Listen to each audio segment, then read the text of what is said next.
Welcome to BPSC maker. दोस्तों आज है 30 दिसंबर 2021 और 30 दिसंबर 2021 से संबंधित बिहार करंट अफेयर्स और साथ ही राष्ट्रीय और अंतर्राष्ट्रीय घटनाओं से करंट अफेयर्स के जितने भी प्रश्न बनेंगे उन सभी प्रश्नों को विश्लेषण सहित मैं आपको इस वीडियो में बताऊंगा। लेकिन उससे पहले जो पिछले वीडियो में मैंने आपसे प्रश्न पूछा था उसे देख लेते हैं। तो पिछले वीडियो का हमारा प्रश्न था कि किस राज्य सरकार ने औद्योगिक क्षेत्र के लिए जमीन अधिग्रहण के बजाय जमीन खरीदने का निर्णय लिया है। इस प्रश्न के बारे में कंप्लीट जानकारी मैंने आपको दिया था और आपको बताया था इसका राइट आंसर होगा बिहार सरकार। बिहार सरकार ने ऐसी घोषणा अभी हाल ही में की है कि जो औद्योगिक क्षेत्र लगाने के लिए जमीन का अधिग्रहण किया जाता था अब ये अधिग्रहण ना करके बल्कि अब ये जमीन को ही खरीद लिया जाएगा। तो ऑप्शन नंबर बी यहाँ पर इस प्रश्न का राइट आंसर होगा। जो भी प्रश्न आप लोगों से वीडियो में पूछा जाता है कोशिश कीजिए कि सभी प्रश्नों का आप लोग कमेंट बॉक्स में विस्तारपूर्वक लिखें। और यहाँ पर यह ध्यान कि जो लोग बिहार में आयोजित होने वाले किसी भी प्रतियोगी परीक्षा की तैयारी में लगे हैं तो इस वाले पीडीएफ को आप लोग जरूर डाउनलोड कीजिए। इसमें बिहार स्पेशल करंट अफेयर्स को शामिल किया गया है जिसमें कि जनवरी 2021 से नवंबर 2021 तक के बिहार स्पेशल करंट अफेयर्स का संग्रह किया गया है। लगभग 950 प्रश्न विश्लेषण सहित आपको यहां पर देखने को मिलेगा। इसका लिंक इस वीडियो के डिस्क्रिप्शन में दिया गया, आप वहां पर जाकर के इसको परचेज कर सकते हैं।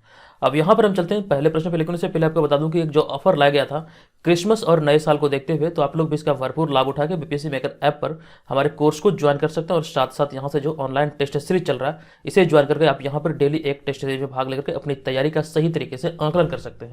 ध्यान रखिए ये जो टेस्ट सीरीज है ये 67वीं बीपीएससी और सीडीपीओ एग्जाम 2021 के लिए है। ठीक है, चलिए अब यहाँ पर हम चलते हैं आज के पहले प्रश्न पे। तो यहाँ पर अब आज का हमारा पहला प्रश्न है, हाल ही में समस्तीपुर जिला के किस कलाकार को उत्तर प्रदेश के अयोध्या धाम में मिथिला रत्न सम्मान से सम्मानित किया गया है। बिहार करंट अफेयर्स के दृष्टिकोण से महत्वपूर्ण प्रश्न है और इस प्रश्न का हमारा राइट आंसर होगा ऑप्शन नंबर डी, यानी कि कृष्ण कुमार ठाकुर इस प्रश्न का सही उत्तर होगा। आपको इस प्रश्न के बारे में विस्तृत जानकारी दे दूं कि अयोध्या में आयोजित अंतर्राष्ट्रीय मैथिली सम्मेलन, एक चीज यहाँ पर यह ध्यान रखिए अंतर्राष्ट्रीय मैथिली सम्मेलन का ये 19वां संस्करण था। यहाँ पर यह मिस्टेक से मतलब नहीं लिखा गया, आपको ध्यान रखना है कि 19वें अंतर्राष्ट्रीय मैथिली सम्मेलन में बिहार के समस्तीपुर जिला के कृष्ण कुमार ठाकुर को मिथिला रत्न पुरस्कार से सम्मानित किया गया है।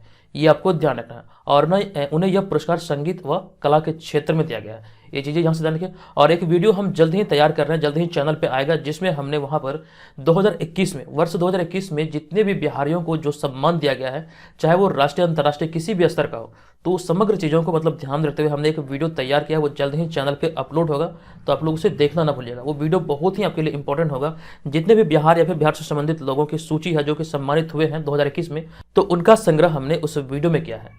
अब यहाँ पर हम चलते हैं दूसरे प्रश्न पे।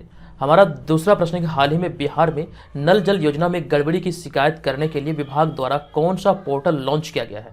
ऐसी पहल बिहार सरकार के द्वारा पहली बार किया गया है और इस प्रश्न का हमारा राइट आंसर होगा ऑप्शन नंबर सी, यानी कि निश्चय पोर्टल की शुरुआत अभी हाल ही में किया गया है। किस उद्देश्य से किया गया आप यहाँ पर देख चुके हैं कि नल जल योजना में गड़बड़ी की शिकायत दर्ज करने के लिए इस पोर्टल को लॉन्च किया गया है। सही उत्तर होगा हमारा ऑप्शन नंबर सी।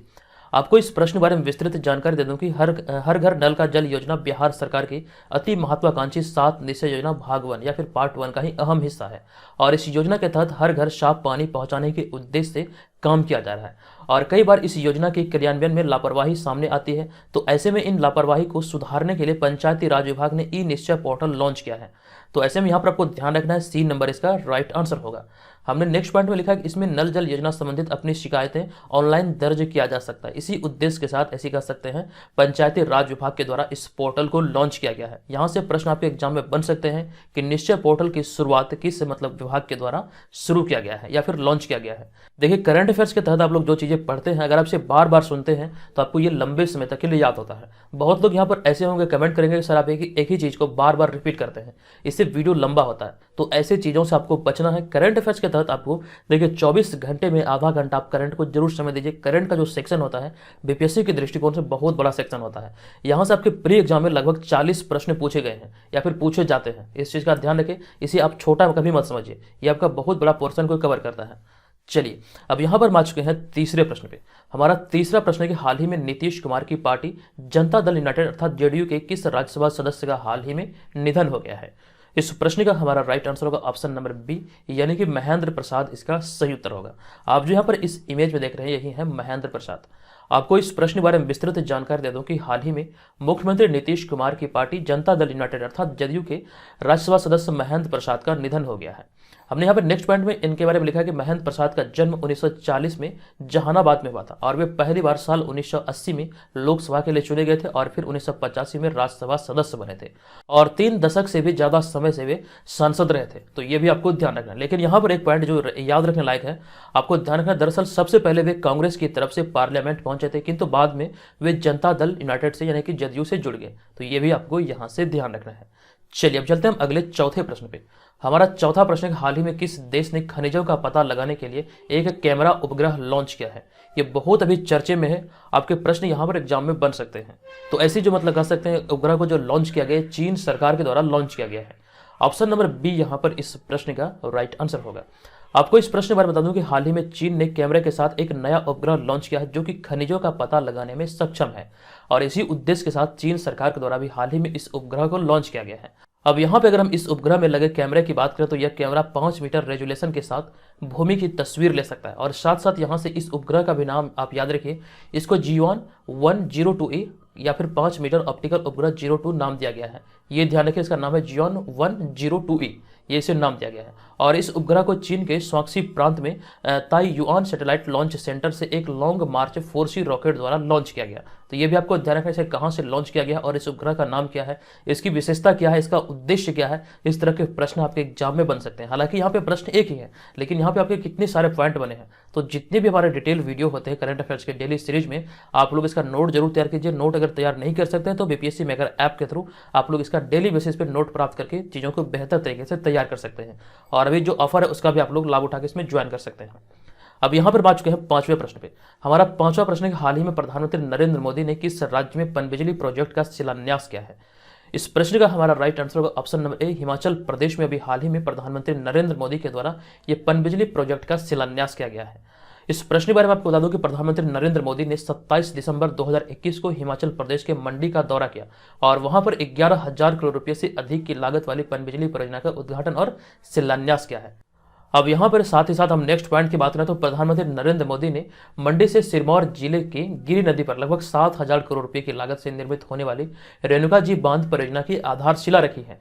यहाँ से ये पॉइंट बहुत इंपॉर्टेंट है, आपको ध्यान रखना। रेणुका जी बांध जिसकी आधारशिला भी हाल ही में नरेंद्र मोदी के द्वारा रखा गया, ये परियोजना किस राज्य से संबंधित है?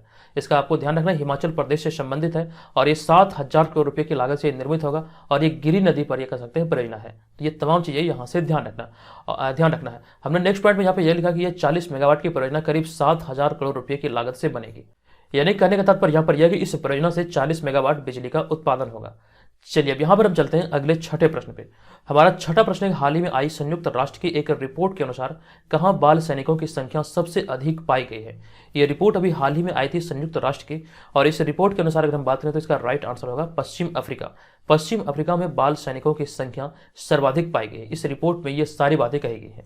हमने यहाँ पर इसके बारे में विस्तृत जानकारी को लिखा कि संयुक्त राष्ट्र की एक रिपोर्ट के अनुसार पिछले 5 वर्षों में पश्चिम अफ्रीका में संघर्ष बढ़े हैं और इनमें सरकारी बलों और सशस्त्र समूहों द्वारा 21,000 से अधिक बच्चों की भर्ती की गई है, जिस आधार पर अभी रिपोर्ट में कहा गया है कि सबसे अधिक बाल सैनिकों की संख्या पश्चिम अफ्रीका की है, क्योंकि यहाँ पर पिछले कुछ वर्षों में 5 सालों में पश्चिम अफ्रीका में संघर्ष बहुत पैमाने पर बढ़ा है, जिसको ध्यान रखते यहाँ पे बाल सैनिकों की नियुक्ति हुई थी। अब यहाँ पर अगले पॉइंट में हमने लिखा कि साथ ही इस क्षेत्र में यानी कि पश्चिम अफ्रीका के इस क्षेत्र में 2016 से लगभग 2200 से अधिक बच्चे यौन हिंसा के शिकार हुए हैं। ये भी इस रिपोर्ट में कहा गया है। नेक्स्ट पॉइंट हमने ये लिखा कि रिपोर्ट के अनुसार 3500 से अधिक बच्चों का अपहरण हो चुका है और जिससे कि यह दुनिया में दूसरा सबसे बड़ा अपहरण वाला इलाका बन गया है। नेक्स्ट पॉइंट यहाँ पर यह कि यूनिसेफ के मुताबिक वर्तमान में दुनिया में शोषित बच्चों की संख्या सबसे ज्यादा इसी इलाके में पाई गई है। तो ये भी यहाँ से ध्यान रखना आपको। चलते हैं अगले 7वें प्रश्न पे। हमारा 7वां प्रश्न इंपॉर्टेंट है, हाल ही में किस राज्य ने विजय हजारे ट्रॉफी जीती है? इस प्रश्न का राइट आंसर होगा हिमाचल प्रदेश ने पहली बार इस ट्रॉफी को यानी कि विजय हजारे ट्रॉफी को अपने नाम किया है। ऑप्शन नंबर डी यहाँ पर इसका राइट आंसर होगा। आपको इस प्रश्न के बारे में विस्तृत जानकारी दे दूं कि हाल ही में हिमाचल प्रदेश ने पहली बार विजय हजारे ट्रॉफी जीती है और हिमाचल प्रदेश ने विजय हजारे ट्रॉफी 2021 के खिताबी मुकाबले में 5 बार के चैंपियन तमिलनाडु को 11 रनों से हराकर पहली बार चैंपियन बनने का गौरव हासिल किया है। आपको ध्यान रखना है 5 बार चैंपियन रह चुकी तमिलनाडु को ये हिमाचल प्रदेश की टीम ने 11 रनों से हराकर इस खिताब को अपने नाम किया है। अगर हम यहाँ पे विजय हजारे ट्रॉफी की बात करें तो विजय हजारे ट्रॉफी को भी रणजी वनडे ट्रॉफी के रूप में जाना जाता है और इसकी शुरुआत की अगर हम बात करें तो वर्ष 2002-3 में एक सीमित ओवरों के रूप में इस टूर्नामेंट को शुरू किया गया था। और यह प्रसिद्ध भारतीय क्रिकेटर विजय हजारे के नाम पर है इस ट्रॉफी का नाम, यानी कि Vijay Hazare trophy. I hope कि आप ये संबंधित चीजों को यहाँ से याद रखेंगे। अब अगला है 8वां प्रश्न। यह प्रश्न हाल ही में भारत के किस कंपनी द्वारा बुलेट ट्रेन के इंजन में लगने वाले उपकरणों के निर्माण की घोषणा की गई है? यह घोषणा भी हाल ही में भेल के द्वारा किया गया है। भेल की अगर हम बात करें तो भारत हैवी इलेक्ट्रॉनिक्स लिमिटेड इसका पूरा नाम होता है। यह घोषणा भी हाल ही में भेल के द्वारा की गई है। आपको यहां पर इस प्रश्न के बारे में विस्तृत जानकारी दे दूं कि नवरत्न उपकरण में शामिल भारत हैवी इलेक्ट्रॉनिक्स लिमिटेड अर्थात भेल की घोषणा के अनुसार भोपाल इकाई में बुलेट ट्रेन के इंजन में लगने वाले उपकरणों का निर्माण 2022 में शुरू होने की संभावना है। ऐसी घोषणा भी हाल ही में भेल के द्वारा किया गया है। नेक्स्ट पॉइंट हमने यह लिखा कि इसकी शुरुआत या फिर यह शुरुआत जापान के हिताची कंपनी के साथ मिलकर होगी, यानी कि हिताची कंपनी जो कि जापान की कंपनी है, इसके सहयोग से इस योजना को क्रियान्वित किया जाएगा। इसके अतिरिक्त एक और समझौता हुआ जो कि हमने नेक्स्ट पॉइंट में लिखा है। इसके अलावा मेट्रो ट्रेन के कोच के निर्माण के लिए भेल का जापान के ही कवास्की कंपनी से करार हुआ। एक कंपनी आप लोग जानते होंगे कवास्की कंपनी, जो कि पहले बाइक भी बनाती थी, शायद अब भी बनाती है। तो कवास्की के साथ अभी हाल ही में मेट्रो ट्रेन के कोच के निर्माण के लिए कह सकते हैं समझौता हुआ है, एमओयू पर हस्ताक्षर हुआ है। नेक्स्ट पॉइंट हमने ये लिखा कि मेट्रो के कोच बनने के लिए भेल और जापान के बीच 800 करोड़ रुपये का करार या फिर समझौता हुआ है, जिसके तहत 15 साल में 1500 कोच बनाने का लक्ष्य रखा गया है। तो ये तमाम चीजें यहाँ से ध्यान रखें। अंतर्राष्ट्रीय समझौते वाले इस तरह के प्रश्न होते हैं जो कि इंपॉर्टेंट होते हैं। हमारा अगला होगा यहाँ पर 9वां प्रश्न। यह प्रश्न हाल ही में किस नवपाषाण कालीन बस्ती को संजोकर दर्शनीय स्थल बनाने का काम शुरू किया गया है? इसका राइट आंसर होगा हमारा ऑप्शन नंबर सी, यानी कि लहोरा देवा इसका राइट आंसर होगा। और ये लहोरा देवा कहाँ संबंधित है, यानी किस राज्य से संबंधित है? आपको ध्यान रखना, ये उत्तर प्रदेश से संबंधित है। ये उत्तर प्रदेश राज्य में है। आपको इस प्रश्न के बारे में विस्तृत जानकारी दे दूं कि विश्व की प्राचीनतम बस्ती में शामिल लहोरा देवा जल्द ही पर्यटकों के लिए आकर्षण का केंद्र बनेगा, क्योंकि इस नवपाषाण कालीन बस्ती को संजोकर दर्शनीय स्थल बनाने का काम पुरातत्व विभाग ने शुरू किया है। अगले पॉइंट में हमने लिखा क्या यहाँ पर संजोकर रखा जाएगा या फिर क्या कार्य किया जाएगा जिससे यह स्थल दर्शनीय होगा। तो नेक्स्ट पॉइंट में इसकी चर्चा हमने की। यहाँ पर एक छोटा संग्रहालय भी बनेगा जिसमें अनाज भंडारण का पात्र, चूल्हे, कच्चे मकान के अवशेष, काले और लाल मृदभांड जैसे उन चीजों को रखा जाएगा जो लहोरा देवा की खुदाई में मिली थी। यानी कि वहां से खुदाई के परिणाम स्वरूप जो भी चीजें प्राप्त हुई है, यहाँ पर जो एक छोटा सा संग्रहालय बनेगा उससे मतलब कर सकते हैं संजो कर रखा जाएगा। ऐसी पहल अभी हाल ही में पुरातत्व विभाग के द्वारा शुरू किया गया है। अब यहाँ पे लहोरा देवा की खुदाई की अगर हम बात करें तो इसकी खुदाई या फिर इसके टीले की खुदाई वर्ष 2001 से 2006 के बीच हुई थी। और खुदाई के दौरान 8000 वर्ष पहले की धान की भूसी और चावल के दाने के साक्ष्य मिले थे यहाँ से। और लहोरा देवा की बात करें तो ये उत्तर प्रदेश के संत कबीर नगर जिले के अंतर्गत आता है। ये आपको ध्यान रखना, लहोरा देवा संत कबीर नगर जिले जो कि उत्तर प्रदेश का एक जिला है उसी के अंतर्गत आता है। हमारा अगला होगा 10वां प्रश्न। यह प्रश्न हाल ही में किस राज्य सरकार द्वारा रोपवे ट्रांसपोर्ट नीति बनाई जा रही है? इसका राइट आंसर होगा मध्य प्रदेश। आपको इस प्रश्न के बारे में विस्तृत जानकारी दे दूं कि शहरों में सुगम यातायात बनाने के लिए मध्य प्रदेश सरकार रोपवे ट्रांसपोर्ट नीति बना रही है और इसकी शुरुआत भोपाल, इंदौर समेत 16 नगर निगम में की जाएगी। ऐसी घोषणा भी हाल ही में मध्य प्रदेश सरकार के द्वारा किया जा रहा है। यहाँ पे हमने नेक्स्ट पॉइंट में ये लिखा कि मध्य प्रदेश में हिमाचल प्रदेश की रोपवे नीति के अनुरूप योजना बनाई जा रही है। यानी कि आपको ध्यान रखना, मध्य प्रदेश राज्य सरकार के द्वारा हिमाचल प्रदेश की रोपवे नीति को अपनाकर इस योजना को मतलब क्रियान्वित किया जा रहा है। नेक्स्ट पॉइंट में हमने लिखा कि इससे भीड़ वाले क्षेत्रों में ट्रैफिक की समस्या से काफी हद तक राहत मिल सकेगी। एक चीज यहाँ पर यह ध्यान रखें, आप जो इस इमेज में देख रहे हैं ये रोड पर लगी गाड़ियों की ट्रैफिक है। आपको ध्यान रखना है रोपवे की अगर हम बात करें तो एक ऊंचाई वाले स्थान से या फिर कह सकते हैं उदाहरण के लिए एक ऊंचे पहाड़ से दूसरे पहाड़ पर जो कह सकते हैं एक रस्सी बंधी होती है, उस रस्सी के माध्यम से एक ट्रॉली के माध्यम से जो मतलब कह सकते हैं आवागमन का कार्य किया जाता है उसे ही रोपवे कहा जाता है। इससे समय की बहुत ज्यादा बचत होती है। जो ऊंचाई वाले पहाड़ होते हैं एक पहाड़ से दूसरे पहाड़ पर जाने में घंटों का समय लग जाता है, लेकिन रोपवे की मदद से मिनटों में पहुंचा जा सकता है। ठीक है, इसी को लेकर अभी हाल ही में ये मध्य प्रदेश सरकार द्वारा ऐसी योजना बनाई जा रही है और ये योजना हिमाचल प्रदेश की रोपवे नीति के अनुरूप ही बनाई जा रही है। अब यहाँ पे देखिए हमने अगले पॉइंट में बिहार की चर्चा की, हालांकि ये पॉइंट मेरा बताया हुआ है और यहाँ से मैंने डिटेल जानकारी आपको दिया था। तो यहाँ पे हमने लिखा है कि बिहार का पहला रोपवे राजगीर नालंदा में तथा दूसरा रोपवे मंदार बांका में है। ये चीजें यहाँ से ध्यान रखें, इसकी कंप्लीट जानकारी ऑलरेडी मेरा दिया हुआ। अगर आपने रेगुलर वीडियो को फॉलो किया है तो यहाँ से आपको ध्यान होगा कि कब इसका शिलान्यास हुआ, कब इसका उद्घाटन हुआ, तमाम चीजें ऑलरेडी मैंने आपको बता दिया है। लेकिन यहाँ पर शॉर्ट में याद रखिए बिहार का 2 रोपवे वर्तमान समय में कार्यरत है या फिर बिहार में 2 रोपवे हैं, जो कि एक तो है राजगीर में, दूसरा है मंदार बांका में। हमारा अगला होगा यहाँ पर 11वां प्रश्न। यह प्रश्न हाल ही में पेटीएम पेमेंट्स बैंक ने अंतर्राष्ट्रीय फंड ट्रांसफर को सक्षम करने के लिए किसके साथ समझौता किया है? इसका राइट आंसर होगा हमारा ऑप्शन नंबर ए, मनीग्राम के साथ अभी हाल ही में ये पेटीएम के द्वारा समझौता किया गया है। आपको इस प्रश्न के बारे में विस्तृत जानकारी दे दूं कि पेटीएम पेमेंट्स बैंक ने पेटीएम वॉलेट में सीधे अंतर्राष्ट्रीय फंड ट्रांसफर करने को सक्षम करने के लिए peer to peer remittance company MoneyGram के साथ समझौता की है या फिर साझेदारी की है। इसका राइट आंसर होगा मनीग्राम। अब यहाँ पर देखिए पेटीएम की बात आई है तो पेटीएम की स्थापना या फिर इसके मुख्यालय इसका कह सकते हैं संस्थापक से आपके प्रश्न बन सकते हैं। तो पेटीएम की स्थापना वर्ष 2015 में हुई थी और इसका मुख्यालय नोएडा उत्तर प्रदेश में है। और पेटीएम पेमेंट्स बैंक के संस्थापक और सीईओ हैं विजय शेखर शर्मा। ये ध्यान रखिए। हमारा अगला होगा 12वां प्रश्न। यह प्रश्न हाल ही में किस देश के वैज्ञानिकों ने मानव जबड़े की मांसपेशियों के एक नए हिस्से की खोज की है।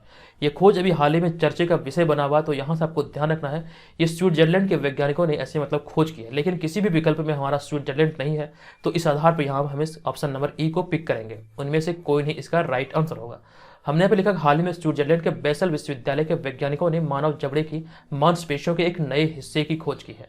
तो ऑप्शन नंबर ई यहाँ पर स्विट्जरलैंड इसका राइट आंसर होगा। यहाँ जो नीचे आप 3 इमेज देख रहे हैं, इसकी अगर हम बात करें तो ये फर्स्ट वाला जो है, इसमें अगर हम बात करें तो इसमें बिहार में आयोजित जितनी भी परीक्षाएं हैं विगत 28 वर्षों में, उसके प्रश्नों को यहाँ पर वन लाइनर बाइलिंगुअल हिंदी और अंग्रेजी भाषा में सम्मिलित किया गया। लगभग 2500 से अधिक प्रश्न इसमें आपको देखने को मिलेगा। यहाँ से आपको बहुत ज़्यादा आइडिया आएगा कि एग्जाम में किस तरह के प्रश्न पूछे गए हैं।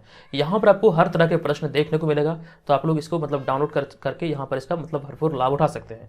तो यह एक PDF फाइल है, इसका लिंक इस वीडियो के डिस्क्रिप्शन में है। और जो हमारा तीसरा है, ये बिहार करंट अफेयर्स का स्पेशल कर सकते हैं PDF है, इसे भी आप लोग ज्वाइन कर सकते हैं। और जो तीसरा यहाँ पर देख रहे हैं प्रैक्टिस सेट है, और इसे आप लोग ऑनलाइन जो कर सकते हैं, बीपीएससी मेकर ऐप है, वहां से इसको एक्सेस कर सकते हैं। ऑनलाइन टेस्ट सीरीज में भाग लेकर के तैयारी को बेहतर तरीके से कर सकते हैं।